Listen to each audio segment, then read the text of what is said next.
I wouldn't be where I'm at without putting myself in new where I see people screw up the most is selling the features instead of we finally started getting clients from YouTube. Constantly look at your business and look at what you can eliminate, automate, and delegate. Like that is leverage in a nutshell. This is not the episode for people who like comfort, who call it routine, who like waking up every single day being the same version of themselves, simply because this episode will break your addiction to stability. See, I had a chance to sit down with Andrew Kroeze, and one sentence which he told me I couldn't understand for a good time of our conversation. He said, "Nick, frequently changing environment is a reason for my success." And to me sounded chaotic, nomadic, reckless. I couldn't understand the meaning of that until we were going deeper down and I finally revealed why. Every time Andrew changed coach, mentor, environment of his work, city, you name it, he became better version of himself. He reinvented himself and he becomes smarter, sharper, or more aligned with the results he wants. Most people are addicted to the illusion of control. Andrew, he's addicted to evolution. This is NGrS Show. My name is Nick Graz, and my today's guest is Andrew Kroeze. Say something what I found out about you before this episode is that you extremely fast scaled tribe of buyers. And the information which I'm having here is that this is one of the community which picked up so fast and bring you some awards. So my first question would be for you, what are the key principles that lead you to that success nowadays when you're looking backwards? Yeah, great question, man. So my first mildly successful business was an advertising agency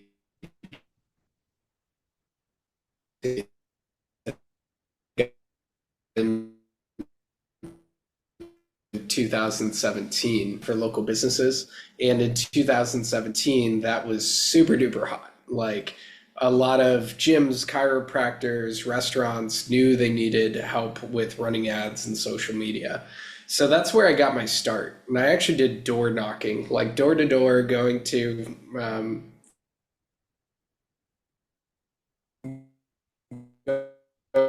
going to restaurants. About then I started charging $1,000 per client per month, and then $2,000. I built that up to multiple six figures. And then I hired another coach to help me launch a Facebook group, and that was the best thing that I ever did because I started to grow my audience online and started building my brand consistently around one message. It was called the Six Figure Market Time advertising agency. And another print team where Russell Brunson just said, this was the moment where it clicked for me. Is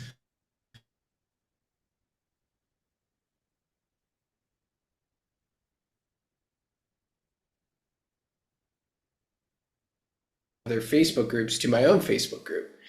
And then I could nurture attention, provide a lot of value. And Jeff Walker talked about moving the free line back in the day. So I gave away the farm. I taught people how to launch Facebook groups or launch their ads for free. I taught them how to get their first few clients, and then people started reaching out saying, how can I work with you? Like, I want to really get my agency off the ground. So that's where it all started. And I would say another principle is done is better than perfect. The clarity will come in the doing. Like, kill that perfectionist inside of us. Because once I started doing that, like, my copy didn't have to be perfect. I didn't have to spell everything right. I just needed to get stuff out there and connect with people and not hide behind the computer. That's when things really, really started to take off. So I would say product market fit, take traffic that you don't own to traffic that you do own, and done is better than perfect. The clarity will come in the doing. This is the last one. Probably, first of all, my wife need to hear, and then everybody else, because people so many times come to me and tell to me, did you make this mistake occasionally or with some real mean? And I said, which one? And then when they sent me back, and I'm like, yeah, yeah, I thought make it because I'm not native, and I fully understand you when it comes to these stuffs that you push stuffs without waiting to they be perfect. But of course, this is a part of mistake. My next question for you is, what were the biggest mistakes when you started to scale that business, and how do you look at those mistakes today? Yeah, I see a lot of those as just learning lessons in building skill sets. So I love when I screw up. I'm like, sweet, I get an opportunity to learn from this, which is a lot different than how it was from like 18 to 24 years old, where I would screw up and I would beat myself up about it. And now I've kind of changed to the David Goggins mindset of like, oh, this screwed up. Good. I can learn from this. I'm You growing have a from this. data, right? Yeah, and it's been a big shift over the past 6 years of just saying good, good, good to everything, and opening up new opportunities and possibilities. So like identifying the things that I really screwed up. What I would say is I could have developed the skill set of hiring and building processes and leverage sooner. I burnt out in 2018. I did really well financially, but I burnt out hardcore from working so hard. And if I had a few team members in there, we probably would have scaled and I might not have burnt out as hard. I just didn't know how to use leverage back then. Um, and that's one thing. And the second thing is like I burnt out again in 2021 because COVID had just happened. I was behind my computer all the time. I was in a relationship I wasn't super happy with. And I was just working all the time because of those factors. And I wasn't consciously taking care of myself. So I'd say that would be the second screw up, like not using leverage and consciously taking care of myself. Where now I do breath work every single day. I meditate every single day. I go to the gym 5 days a week. And that is my top value. When I fill my cup up first, it overflows to others. So I hyper focus on adding more natural dopamine, oxytocin, serotonin, endorphins to my system so I feel my best and reduce the cortisol response and less stress that just makes me act like my inauthentic self, you know? So I would That's say so taking care of myself and using leverage in business. that's so powerful. And you now open me two questions, which I even didn't plan to ask you, but uh, not knowing how to use leverage is a very deep thing. And most of the people will now probably ask, okay, how to identify what is leverage in your business at the Mhm. moment? How do you see that point today? How fast you can identify the leverage today in your daily routine and in your business, and how can you see of the benefits of it? Great question. I think this will be super helpful for a lot of people. So in 2018, I joined Scott Olford's Project Nuclear Mastermind, which was $8,300 per month. It was $100,000 mastermind, just insane. And the fulfillment wasn't that great, but the people that I met were phenomenal, just crazy good.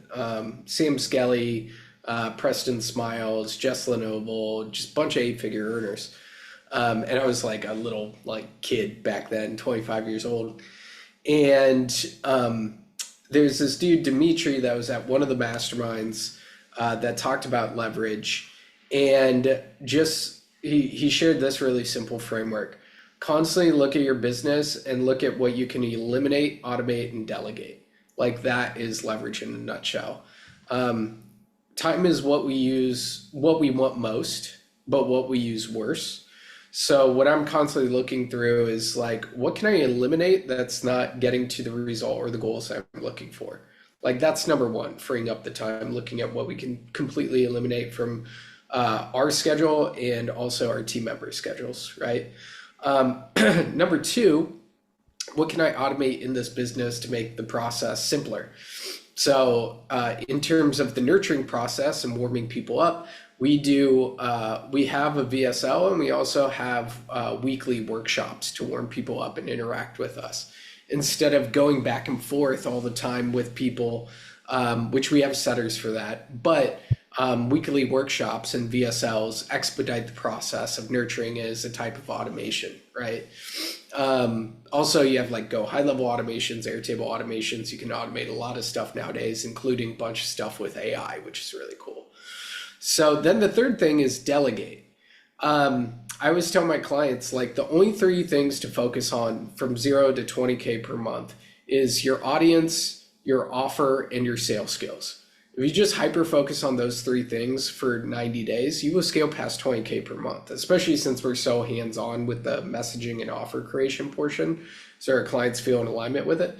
If you just take our methodologies and focus on building that audience, creating an audience of raving fans that want to buy everything you have to sell, and your sales skills, because we need influence and persuasion skills to lead a team in the future to add leverage. Super important. And with the delegation portion, I always tell them, first hire is somebody who just takes stuff off your plate. Like that, it's a VA. Philippines, Venezuela, and Argentina are the best places to source a VA because they're the hardest working and their economies aren't the best. And just somebody who loves to figure stuff out, like ChatGPT, YouTube, Google. Like, you send something over to them, they figure it out. Like, I have my team member, Maiko, who's been working with me for 3 years. I talk to her every single day. I'm like, this is a $10 per hour task. I should not be doing this. Maiko, do this, upload this, whatever it is. So that's the first hire. Second hire is somebody that can book more calls for you. So a setter when you're above 10K per month. Then it's a client success manager, somebody that can help you fulfill, because most people go through the income roller coaster when they get past that 10, 20K, because they set it up where they're doing a lot of one-on-ones and done for you. You need to get a client success manager in place to stabilize. And then a salesperson. Most people are one good salesperson away from 30K months to 100K months. Somebody who can take the calls and actually convert. So those are types of like structure for delegation and team members. And with working with over 3,000 clients, it's just the same formula every single time to scale now. So yeah, eliminate, automate, delegate in that order. What can I eliminate? What can I automate? What can I delegate? I'm so happy that I asked you this question, because you literally nail it right now, and you give an entire principle of how one successful business have to work, especially naming the countries where the VA can come from and so on. I believe that so many people will benefit from this. One thing which I found looking before this podcast episode is that you made a transition from tribe of buyers into the masters of fate. Is that right? Mm-hmm. Yeah.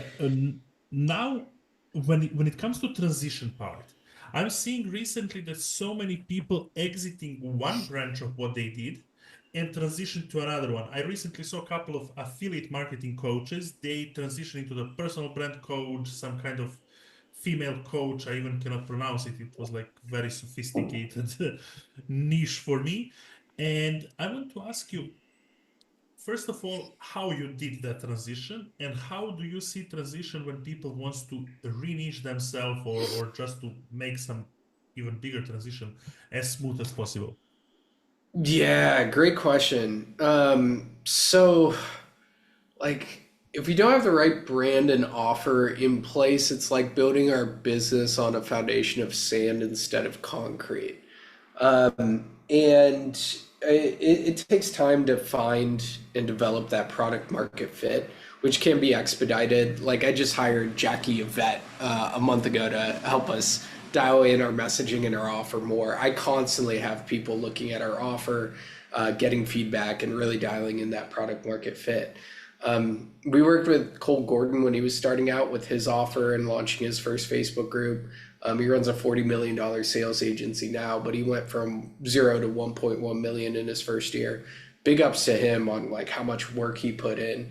But the big transition point was finding that product market fit, which he was doing sales training, and then he switched to sourcing setters and salespeople, and that helped him go from 150K per month to 2.5 million per month in a year because he finally found that product market fit that everybody wanted, and now everybody's copying him.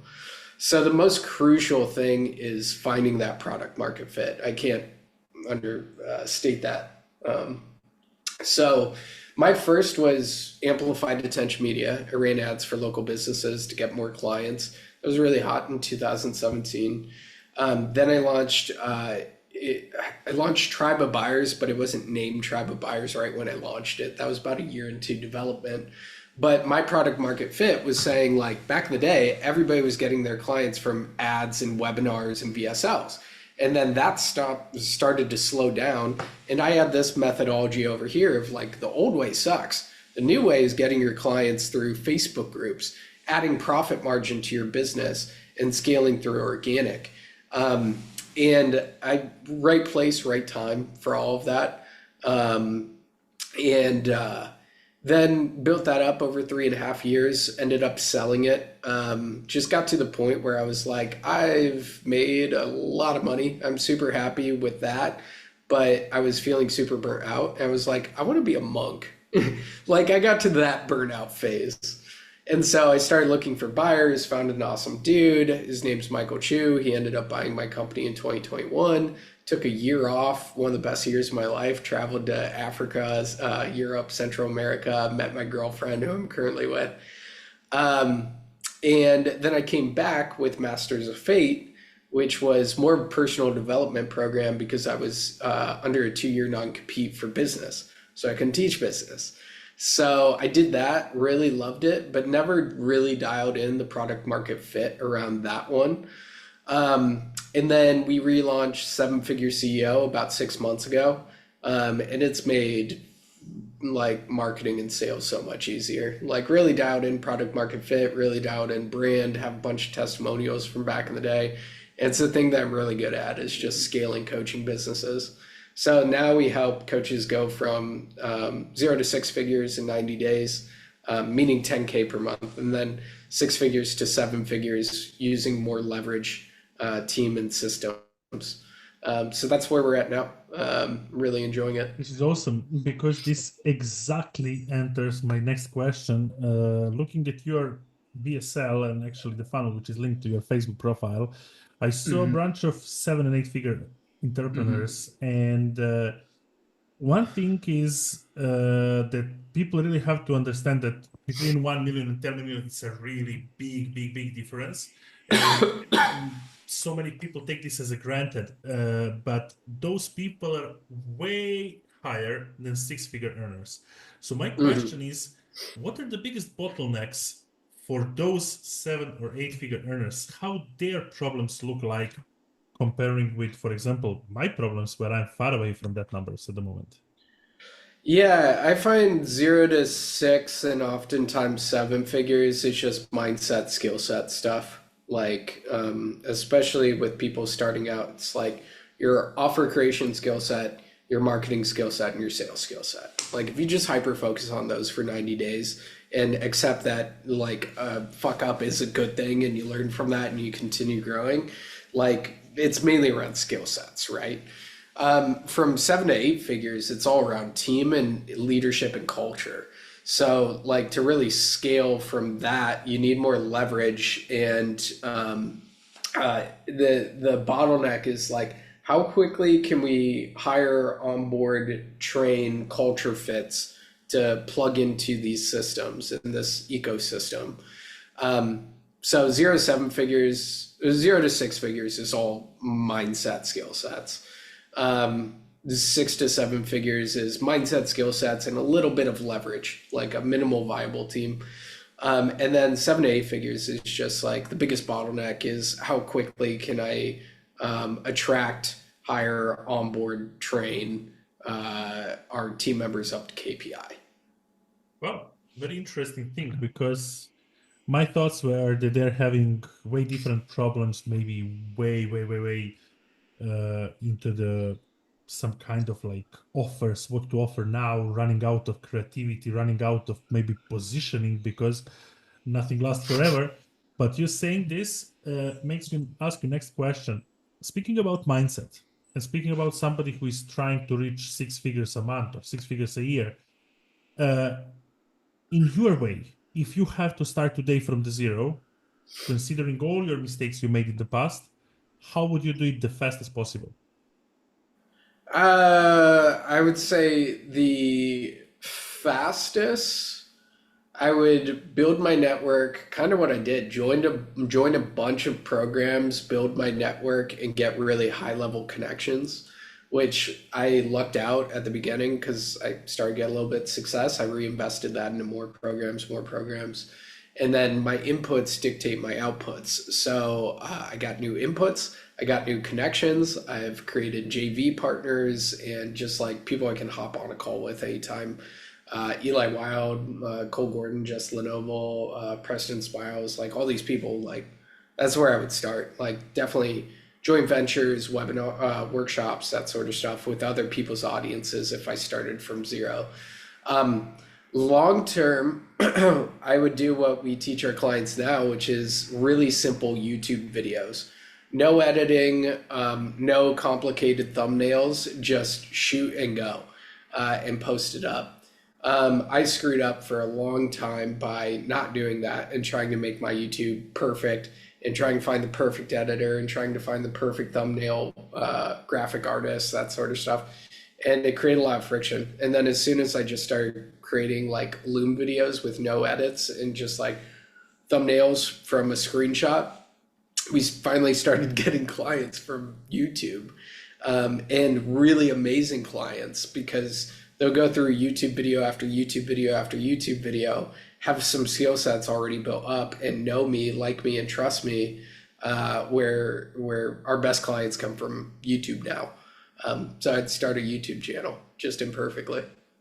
That's actually a very interesting thing because when it comes to choosing a platform, most of the people, that's actually my opinion, maybe I'm not right, but most of the people don't actually understand the platforms mean at the first base because Facebook, it's much more of a community platform. Whatever you post for your community, but YouTube, it's a platform where you really attract people who spend the most time actually on YouTube, and those are your ideal clients, right? So when it comes to just publishing non-edited video, do you think that what grabs people attention is the information you're giving, or you think that there is still tricks with hooks, with the positioning of a thumbnail, time of posting, and I don't know what other stuffs when it comes to YouTube? Yeah, I have an absolutely incredible mentor and really good friend, Eli Sanchez. So he's Eli Wild's business partner in charge of all the operations behind Eli Wild's team. And Eli Wild's Tony Robbins' #1 salesperson has closed over 9 figures, over $100 million from stage. And they're really good together. And what I've learned from him are language patterns, hooks, attention generators, storytelling, open loops, if only frames, different types of kind of, you could say NLP, that sort of stuff, that keeps more attention. I'm not naturally a great speaker. I wasn't born being a really good speaker, super influential. These are skill sets that I needed to build up over time. I think the more I've communication, NLP, sales, influence, persuasion, the more captivating I've been with creating YouTube videos without any cuts and needing any cuts. So that's just another great skill set and skill set of storytelling as well, to keep people's attention. Now, my best performing YouTube video has 38,000 views, and it's because I created a great hook where I have this one task management and delegation system where I can speak into Siri and it will add it to my task delegation system, and I show it on screen. So the hook was really fucking good. And then I used the language patterns to sustain attention throughout. And that's why it's the best video. What I recommend with me saying this is just shoot the videos, just put it up, think about, okay, what would be a good hook? What would be a good topic, title, hook? And then work on retaining attention with how you're speaking throughout the video. And done is better than perfect. The clarity will come in the doing around that. Hey, you. This isn't for you if you want to get just better at sales. This is for people who want to truly dominate it. Either it's DMs, calls, webinars, keynote speaking presentations, or any other form, Instagram or Facebook stories as well. The game has changed. AI, it's just around the corner. So if you're relying on all sales scripts, old sales pitches, or if you're relying to learn sales from the old books written even 2 or 3 years ago, to not even speak about 10 or 20 or 30 years ago bestsellers, you're losing the game. Your sales will not perform on the best way. See, this is why I created this community. To give you unfair sales advantage in every format, every tool, for every buyer. Cold DMs, sales calls, sales pitches, understanding the sales pitches, breaking down sales objection, and everything else what you need to understand when it comes to different tonalities and sales psychology so that you understand how to better perform your sales. This isn't another Slack, WhatsApp, or Telegram group. This is a community of people who want to become not just better at sales, sales dominators. It's free, and you can join it just by clicking the link below in the description of this video. And when you say that, I have a question next for you. Is there a system what you do with that video so that on the back end you're moving the person towards you? Is there a funnel or anything what you recommend to every YouTube video must have so that you start to nurture those viewers, or how is going that process? Yeah, a lot of our clients, what we tell them, just put a book a call in the description. And a lot of our clients are just getting book calls from video. Somebody find book a call in the description and doing that. I had my girlfriend launch her YouTube 6 months ago. She had 10 subscribers. She put her WhatsApp number in the description, and a business owner here in Mexico hit her up saying, hey, I need help with funnels. And then she ended up getting a client from 10 subscribers on YouTube. So what we have in ours is book a call and our community inside of there. And you only need to be like a big fish in a small pond. You don't need a lot of subscribers to get clients on YouTube, which is great. Yeah, I actually support this because I never use YouTube so far for this sort of business, which I'm planning to do in this year. And I support this, that you don't need such a big numbers in order to make sales and in order to run the business, that's for sure. But of course, on the other side, volume is something what all of us are about to get. And when it comes to volume, I have one interesting question here for you, for me interesting, because you run those communities. What is the best way to keep those communities engaged for a long time so that you're not having something like a silent group, silent community? Yeah, open it up every single day. Like starting out, giving it a crap ton of love over 3 to 6 months, opening it up every single day, and talking with people inside of there. Because like with school and with Facebook groups, why it's so powerful is because you get free leads. They put your group in the discovery section, and we get about 12 free leads through our school group. For our Facebook, our old Facebook group with 24,000 members, we still get 12 free leads per day inside of there. And we're launching another one coming up next week. But I know if I just give that more love over the next 3 to 6 months, it's going to grow astronomically without me having to do anything because it will be recommended to more people. And then it catches momentum and grows on its own. So that's my biggest piece of advice. Just have it up every single day and post content, respond back, and then you can develop a team around it. So we got setters, we got salespeople, we have marketing assistants, like that sort of stuff. But that's my best piece of advice for growing a community. Just go in there every single day. What makes offer irresistible? You was mentioning multiple times that if you know your offer and if you have your mindset and if you focus on your sales and marketing, you can succeed like very high numbers. What makes offer irresistible? Yeah, great question. I've reviewed over 1,000 coaching offers over the past 7 years. And where I see people screw up the most is selling the features instead of the benefits and selling the airplane instead of the destination. So that's where I would start with any offer. Like, am I selling more features or am I selling more benefits?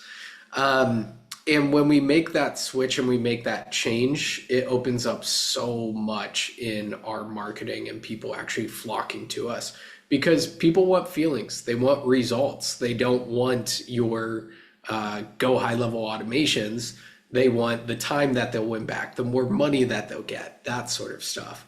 That will contribute to them paying off their debt, their parents' debt, being able to travel, being able to invest into real estate, that sort of stuff. So that's the very first thing that I see. And then we take our clients through a 7-step P process, we call, which is dialing in the person, the niche, what are we calling them, right? The problems they're currently experiencing. So really nailing down the problems of the problems, the fears, that sort of stuff. And then what's the promise or the current or the desired situation they want to get to. So if we just have those things, person, problem, promise, like we can call them out, we can get them dialed into their current situation, their problems, their challenges, that feeling.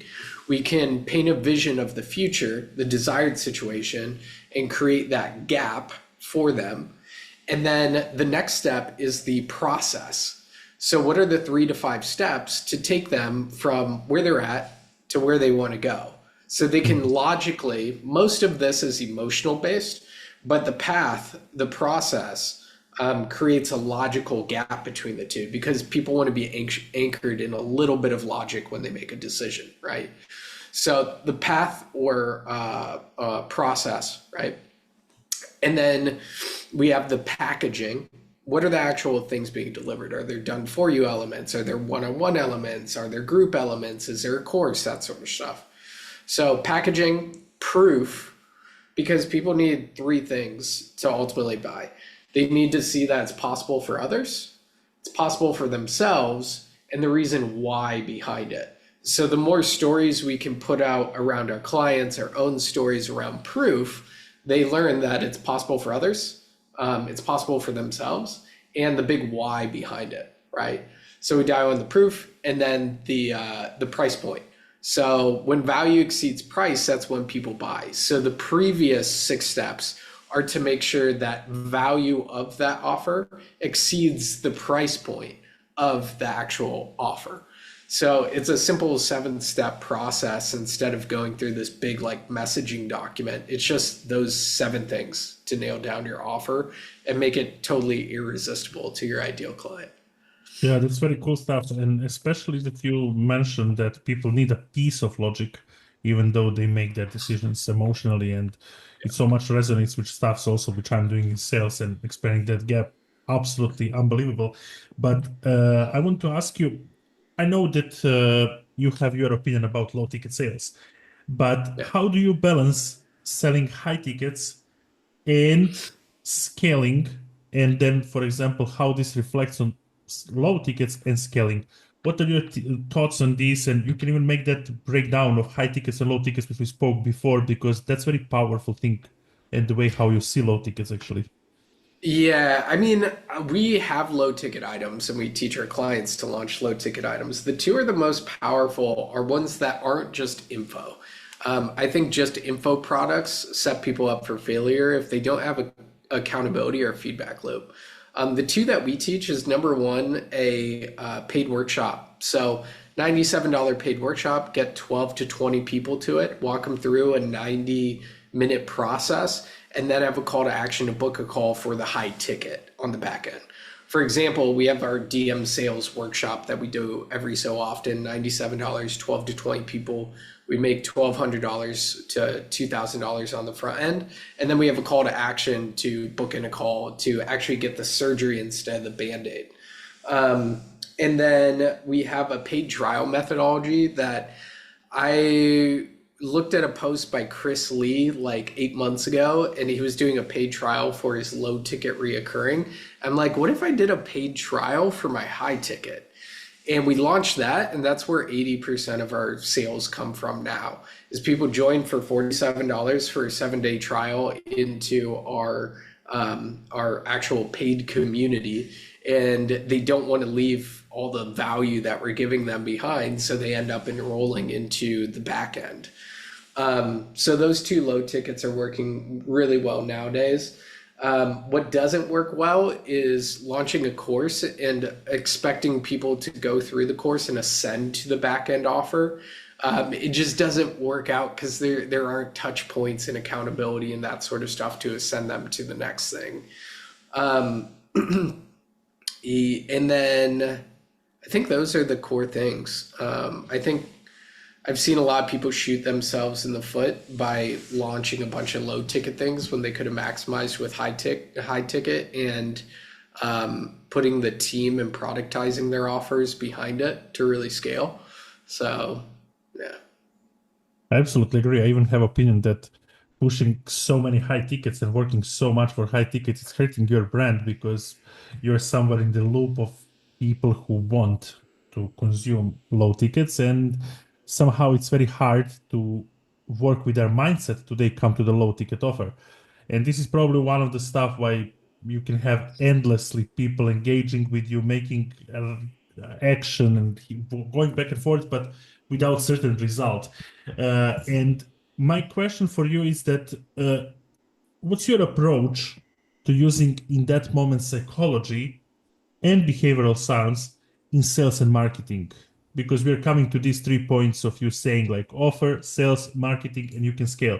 So what's your approach of using behavioral science and psychology when it comes to sales and marketing? Oh, this is cool. Thanks for this question, Nick. So I was a psychology major in college. I went to Ohio University, went 4 years, was super depressed the whole time. I drank too much. But studied psychology, love that stuff. And then I've always been into positive psychology. So that and influence and persuasion. And in terms of getting somebody into a buyer's state, in marketing, in sales, it's an actual state. It's a biological reaction and how our psychology links up. And there are 5 neurotransmitters to remember when, number 1, you just want to feel good, or number 2, when you want to sell. And a good acronym to remember the first 4 is just DOSE, is dopamine, which is the pursuit of pleasure molecule. If I'm doing influence, persuasion, marketing, and I just pause, then you're wondering what's going to happen next, releasing more dopamine, more focus, motivation in your brain. But also in like sales, when you're asking quality questions, because questions are the easiest way to direct our thoughts, our feelings, and our actions, right, within another person. That's why 30 minutes on a sales call, the first 30 minutes should be in discovery and asking quality questions to direct the prospect's mind ultimately to where they want it to go, to really get the surgery for what they need to get fixed.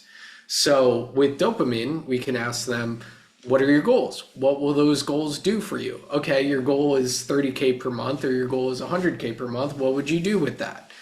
Those are some really basic examples, but you're having them paint a vision of the future for themselves. You're releasing more dopamine inside of them, so they're more motivated and focused to work with you, right? And a lot of the sales call is diving into the problems of the problems, the challenges they're currently experiencing. That releases a lot of cortisol, a lot of stress, right? So you're creating that gap between the cortisol and the dopamine, which is the gap, which if you can logically fill with your process, then it makes a no-brainer way to buy. So the vision of the future where they want to go is dopamine, pain, problems, consequences, challenge is cortisol. We want to create that gap on a sales call, right? But we also want to create a little bit of oxytocin, a lot of oxytocin in our marketing, a little bit on sales call. So how do we do that? We do that with stories of empathy, or asking questions that elicit stories of empathy, that you go through challenges, problems, pain points, and you're actually listening to these things and actually showing that you're listening to these things, repeating these things on sales calls. then you create an oxytocin bond with the person across on the call. Or you're sharing your origin story and pain points and lessons and things you've hit in your past. You're releasing more oxytocin to your audience, forming more of a bond with your audience, right? Then you have serotonin, which is the happy, joy, calm molecule, which comes through more of the fulfillment of your offers and helping people feel just calm, peace. We do a crap ton of breath work inside of our programs to release more serotonin and that sort of stuff. But then you have endorphins. So when things get really, so dopamine, oxytocin, serotonin, endorphins, dose right there. When things get really dry, you can re-kick it with some sort of joke. Matt Ryder, I remember being on a sales call with him and I invested like $40,000 into his stuff. But he said some joke around like a kangaroo punching him in the face because he was from Australia. It was funnier how he brought it up, but it reset the whole dynamic so I could focus and connect with him more. Or I joined Dr. DeMartini's breakthrough experience 2 years ago, and if he is the driest dude, but every 15 minutes he would say a joke that would get people to crack up a little bit, laugh, release some endorphins, and then we could refocus on that conversation. There are other things like testosterone. When you challenge somebody, especially if they are the type of person that is receptive to being challenged, towards the end of a sales call, that can be really powerful for them to take action because it's releasing more testosterone within them. Or in DM sales, we challenge, we give permission.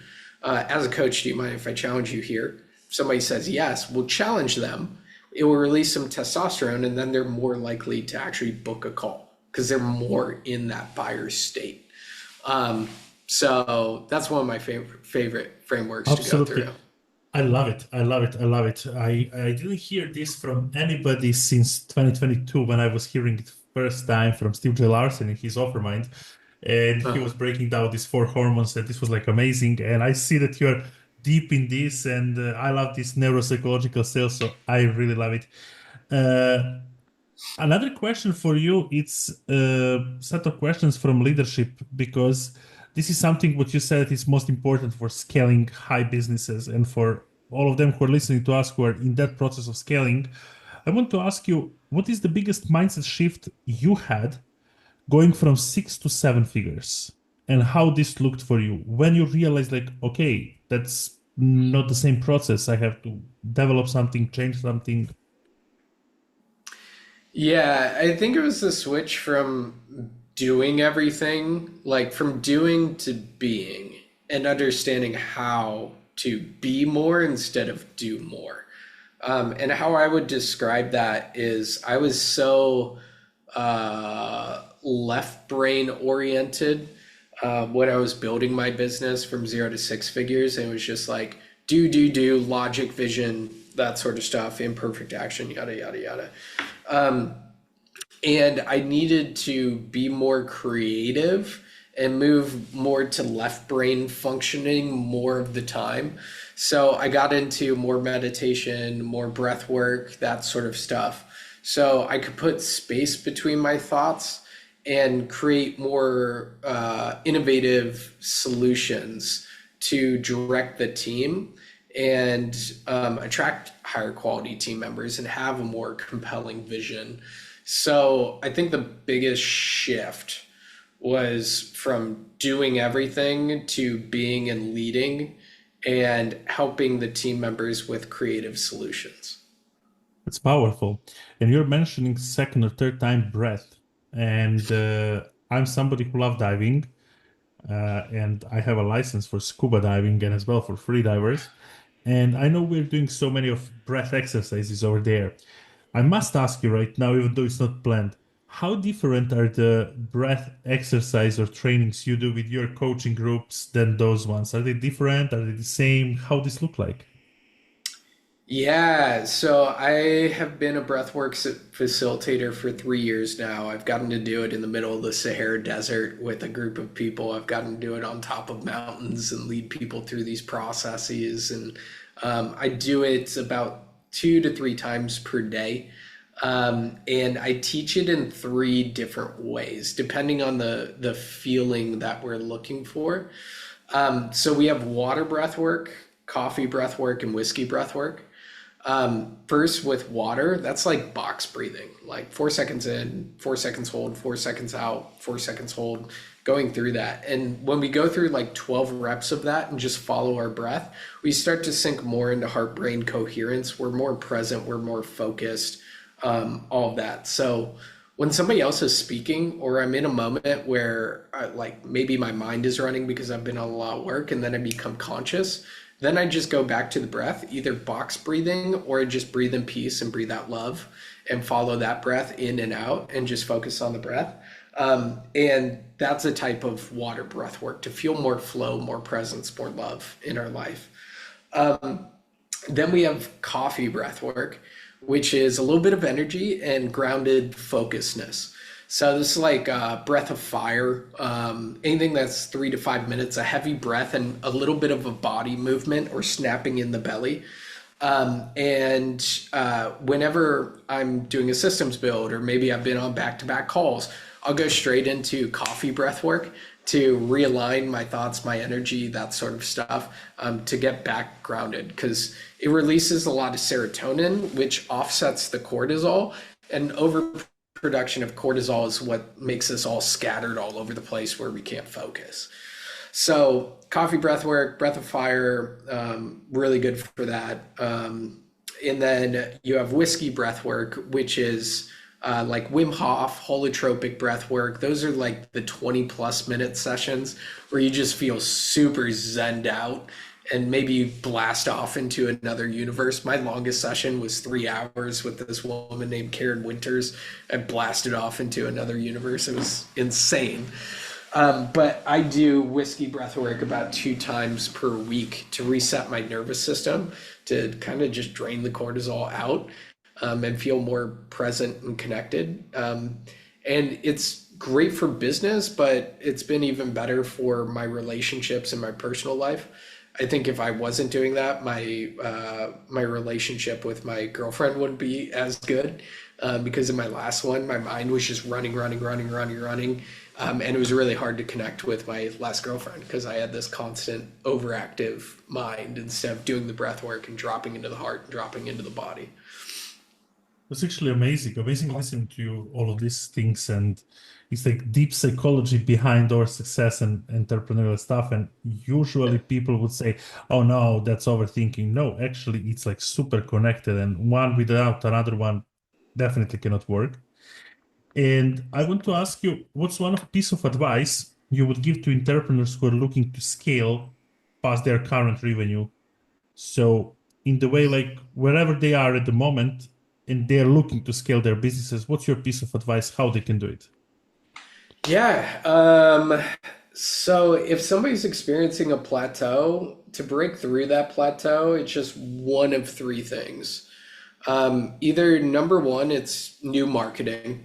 So you can create a new funnel, launch that new Facebook group, start that new YouTube channel, that sort of stuff.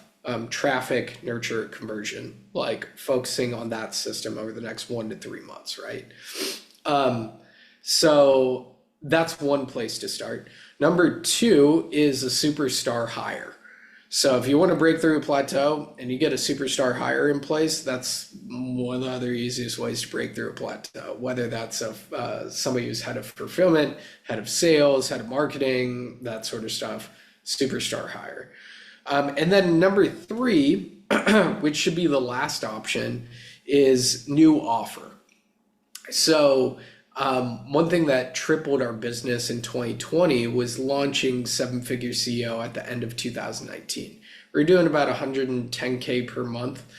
And then we launched Seven Figure CEO, and it was a 30K offer at the time. And we launched it at an in-person event. and did $1.1 million in a day. So we Wow. combined the two, new marketing, a big 200-person event that took about 5 months of promotion, and then crafting a new offer, which was 30K offer, and combining those two together made a massive leap in our business.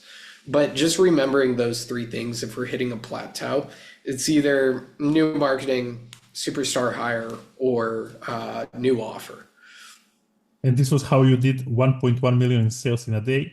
This is unbelievable, man. Yeah, that was one of my peak experiences in life and business. It was like I had just signed up with another program. This mentor was teaching me how to launch high ticket offers and do in person events. And I had it was July, I think.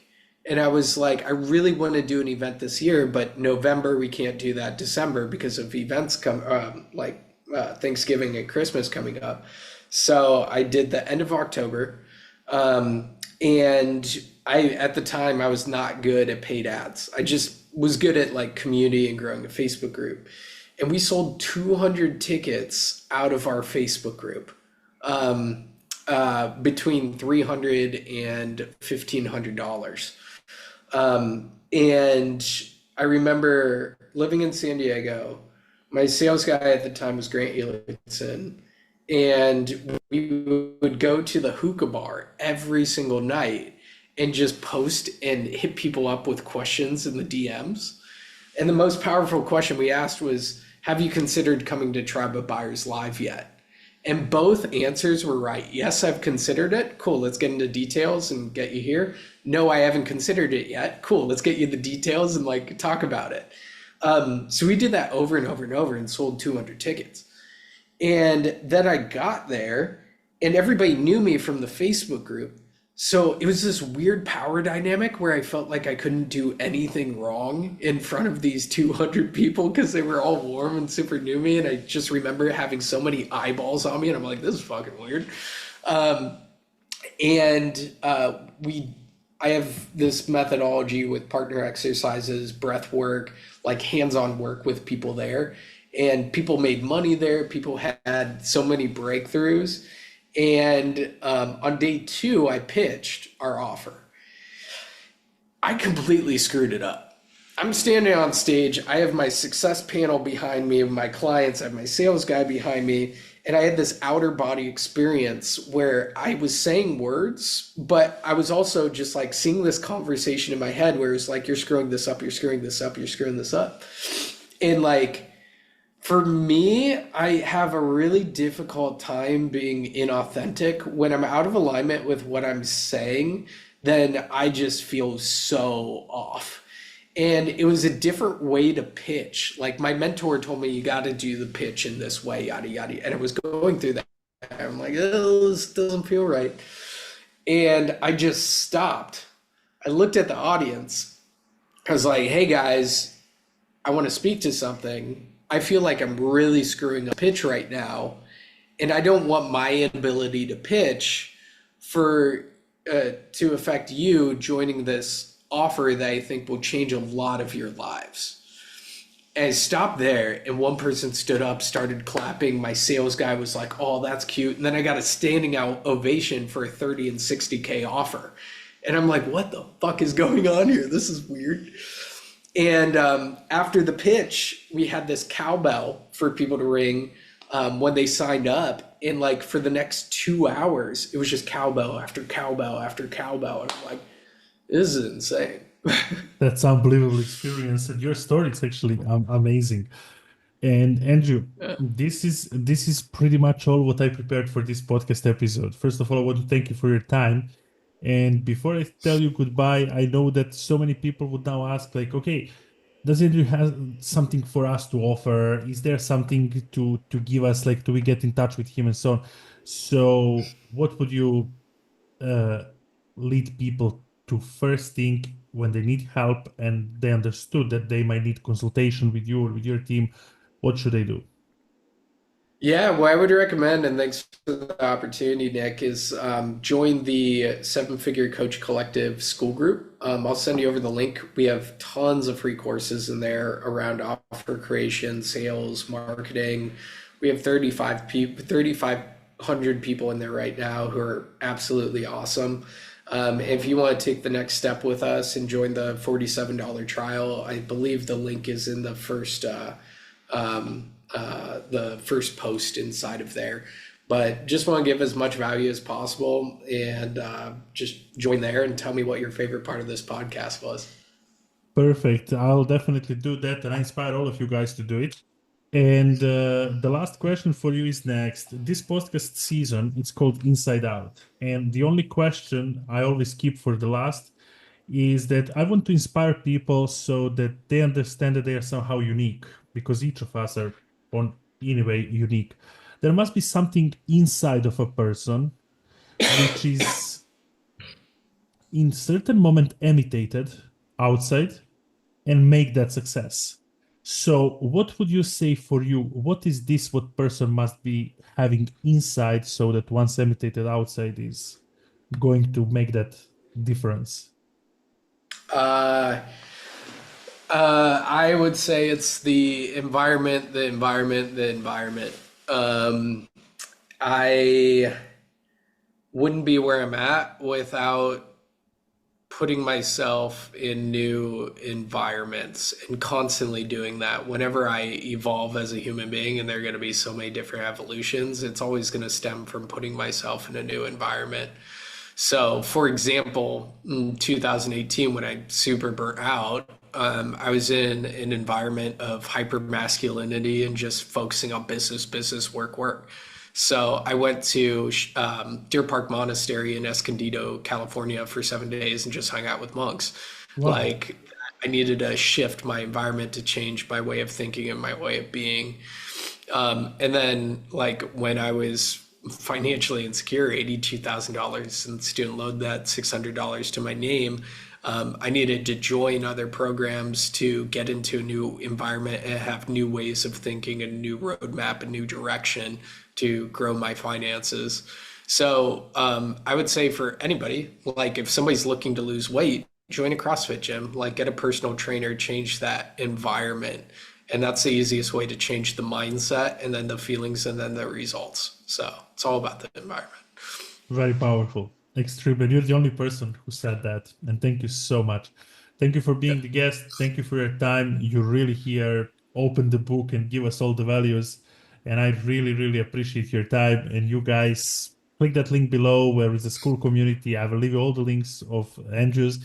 So you can go there, check this out for $47. Start from somewhere. And as he said, change environment. I love it. Thanks, Nick. Thank you so much. If you made it this far, maybe you're not that much addicted to discomfort like you thought. Maybe some part of you deep down is done playing safe. Done waking up in a life that looks good, but it's misaligned. Because what Andrew shared today wasn't a strategy, it was a mirror. And if it made you uncomfortable, that's great. Because discomfort is the crack where the next vision of you start to bleed through. Now, if this conversation hit you somehow, don't just sit with it. Move with it. Hit the damn subscribe button. Not because I need another number, another follower, but because you need another nudge.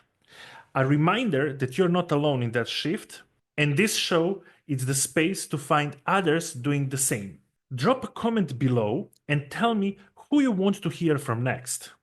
Which voice, which story, which soul could shake your current paradigm? My team reads every single comment together with myself, and we will work our best to bring that person to our show. Because this show isn't about guests or me. This show is about growth. And if you're still here, you're not chasing content, you're chasing change. My name is Nick Graz, and this is Nick Graz Show. I will see you in the next episode.